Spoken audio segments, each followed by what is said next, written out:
Good morning, guys. Let us mark the previous classwork I gave you, which was task 5.23.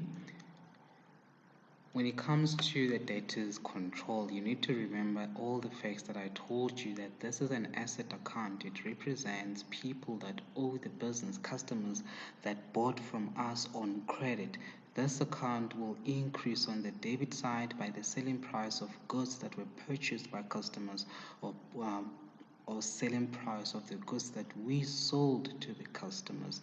It will be decreased by when our customers pay us back. Anything that increases what our customers will owe us will be debited to this account. It is an asset account. It's a plus minus account. It increases on the debit side and it decreases on the credit side. The first thing that you're going to start with is the balance at the beginning of the financial of the month. As a matter of fact, in this case, we were required to prepare this account for September, and the balance was given to you, and it was given to you as that 69,800 and it's 69,874. It is given on page 160 as under the required, which is 5.23.2.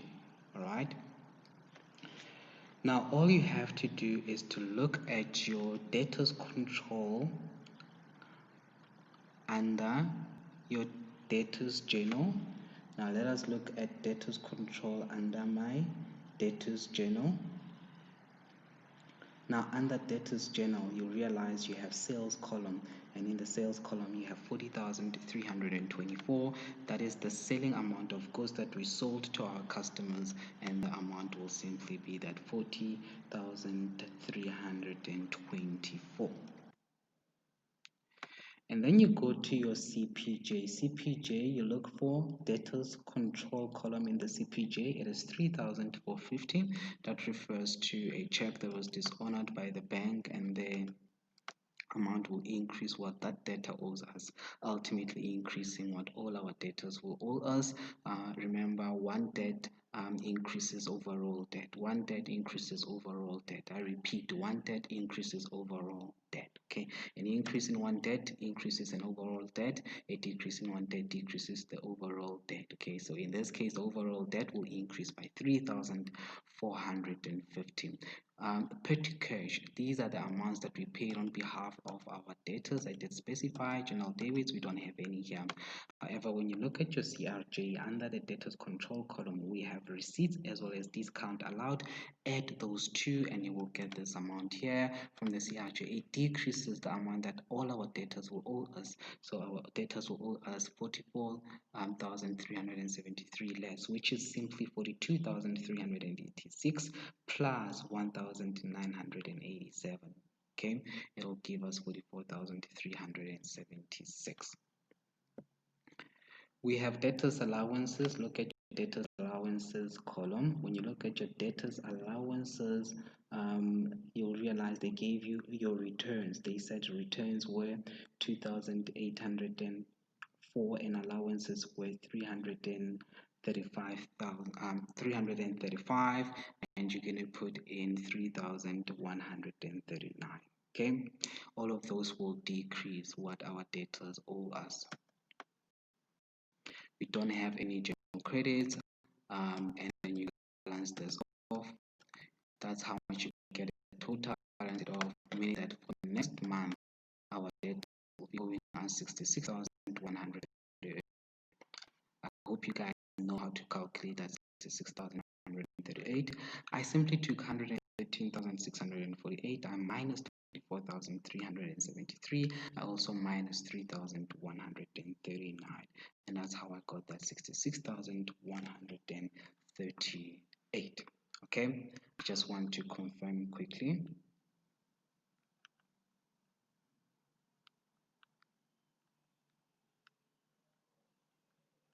It is correct.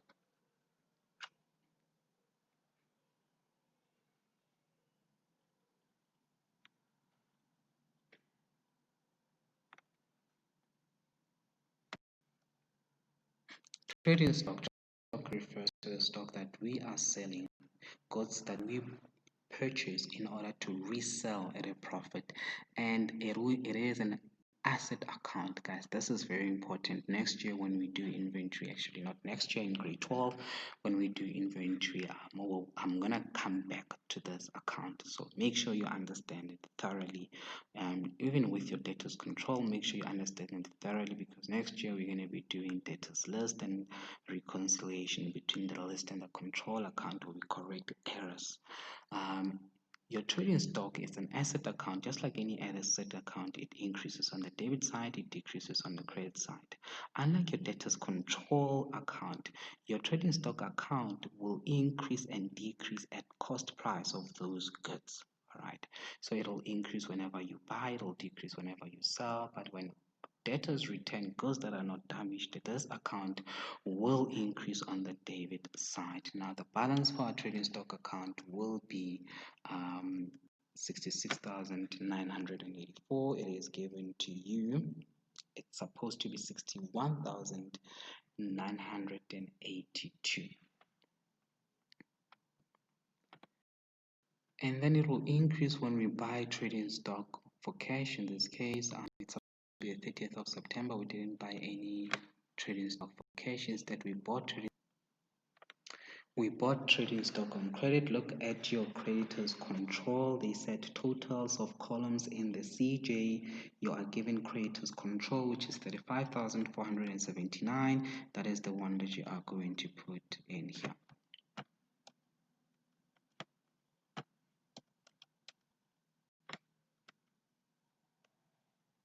Actually, it's trading stock, sorry, trading stock, which is 27,681.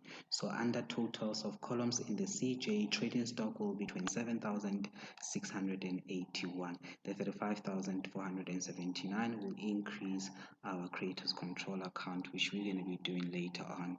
And then other things that will increase our trading stock is if we bought stock using our petty cash, and that was given to you. Totals of trading stock column in this PCJ is 820, and that is the amount that you're gonna put under the debit side of your trading stock account. And then you just have to look at your DAJ, right? And the DAJ, you just have to look for the cost of sales under DAJ, because that represents stock that was returned by your debtors, and that amount will simply be 2,103. Now, for you to calculate that, you need to use the markup that was given to you, and the markup was 33.1/3%.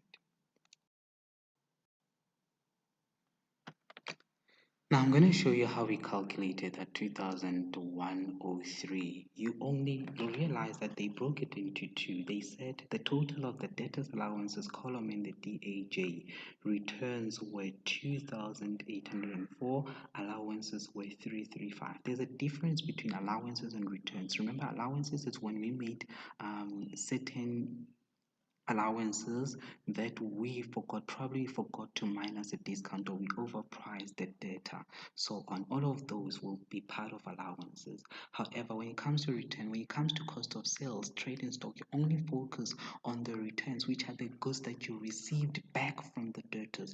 But now there will be at selling price, and the selling price of those goods will be 2,804. All you have to do is to take that selling price and the cost price by multiplying it by 100 and divided by 103,3333. Please know that 33,3 1 over 3 33 1 over 3 is the same as 33,333333, and that 3 is recurring. All right, and it'll give you the 2,103. That's how I got the 2,103.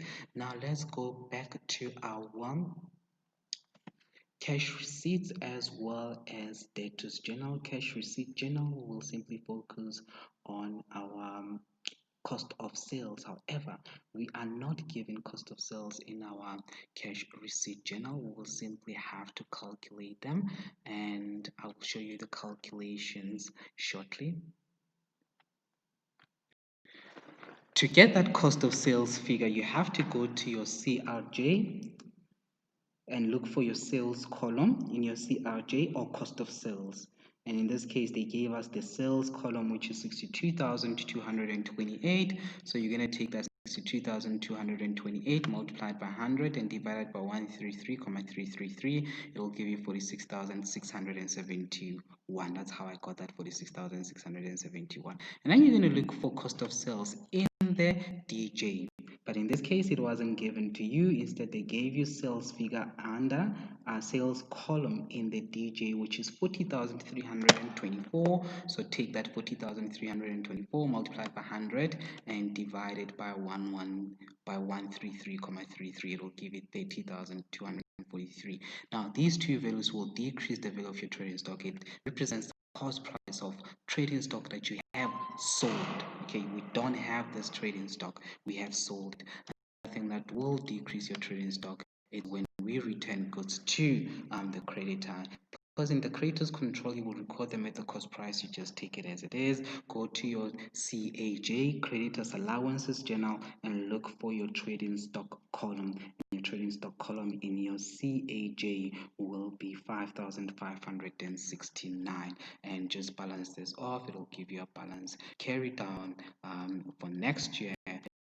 For next month, it will simply be the 10,103. Now go to creditors control. Creditors control, it is a liability, it is a current liability.